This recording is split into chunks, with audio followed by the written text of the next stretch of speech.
de l'aéroport, donc au niveau d'accès, donc on a doublé de capacité par rapport au parking pour contenir plus évidemment de véhicules. Ensuite, donc on a mis en place 2 déposes minutes. Et puis on a mis un système qui améliore la fluidité évidemment de transit de ces passagers dans les fils d'inspection filtrage au niveau de ces 2 accès, que ce soit au terminal 1 ou terminal 2.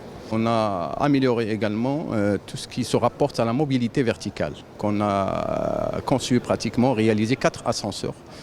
C'est des ascenseurs qui ressemblent à des monte-charges qui peuvent contenir beaucoup plus de passagers. En même temps, on a aménagé 4 escalators mécaniques qui permettent aux passagers de monter et de descendre, évidemment chacun en fonction de sa destination. Donc on a ajouté dans chaque terminal 4 comptoirs d'enregistrement pour absorber beaucoup plus de passagers et permettre une fluidité même au niveau de l'enregistrement des passagers. Et puis, en passant à travers évidemment les formalités d'usage, de sécurité au niveau de l'aéroport, donc on a contracté une société qui a une renommée internationale. Grâce à un contrat, on a mis en œuvre les éléments humains de cette entreprise pour organiser et préparer les passagers avant qu'ils n'atteignent les postes d'inspection filtrage.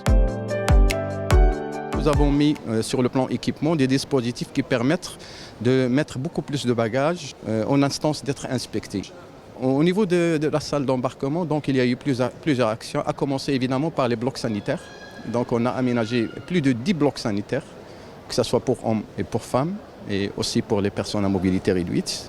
Les dispositifs au niveau de la salle d'embarquement, là où on se trouve actuellement, donc, comme vous avez vu avec moi, donc, on a aménagé un food court. C'est des points de vente et de restauration. En plus, donc, nous avons concédé une activité qui était gérée par l'ONDA, une activité qu'on appelle nos convives de marque, à travers une société privée qui ont aménagé un nouveau salon d'attente avec des prestations qui sont offertes aux passagers, même s'ils ne sont pas business class. En attendant évidemment à ce que le terminal 1 s'ouvre, je présume que ce serait vers le mois de juin, Inch'Allah, il sera opérationnel. Par rapport à ça, tout ce que je pourrais dire, que l'aéroport il est inscrit dans un système qui s'appelle l'IceQ, qui est piloté par la CI. C'est un système qui est mondialement reconnu et qui regroupe évidemment des professionnels qui évaluent d'une manière objective les prestations au niveau d'aéroport. Et ce programme-là, auquel l'aéroport est inscrit, donc il est piloté par la CI à travers des critères qui sont très pertinents et très professionnels. Il ne s'agit pas de consulter un site web et de répondre à quelques questions pour évaluer évidemment les prestations qui sont offertes au niveau de l'aéroport. Mais le principe, il se base sur une étude scientifique, une étude menée par des professionnels. Et alhamdoulilah, donc nous sommes inscrits dans ce programme. D'ailleurs, on a d'une manière volontaire, on a évité d'être inscrit en 2016 pour conduire ces axes d'amélioration et pour se préparer évidemment à une vague en 2017. On a passé cette vague en 2017, évidemment, il y a eu des évaluations. Et puis le résultat qui a été obtenu est un résultat très satisfaisant.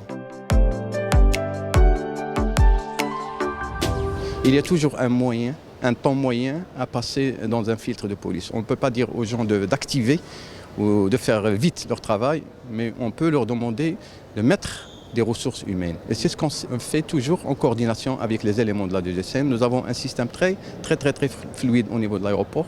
Et nous avons un système informatique qui remonte des informations par rapport à la charge passagers en termes de passagers au mouvement qu'on partage. C'est une application informatique qui s'appelle Smart, qu'on partage régulièrement avec les éléments de la DGCN.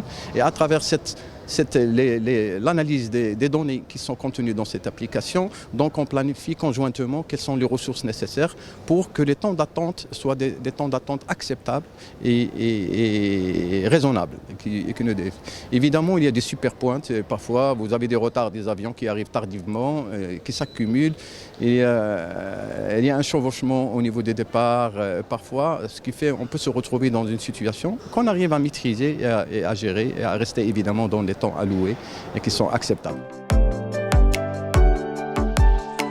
Il y a évidemment un autre projet dans le cadre de schéma directeur de développement des installations aéroportuaires. Il y a un autre projet qui va venir, Inch'Allah, c'est un terminal qui sera construit Mais on peut dire que c'est une extension de Terminal 2, mais c'est complètement un terminal, à l'instar du Terminal 1. Et donc, ce terminal-là va offrir encore davantage d'espace, va offrir encore une grande capacité de traitement et va être un espace aussi confortable qu'agréable pour les passagers.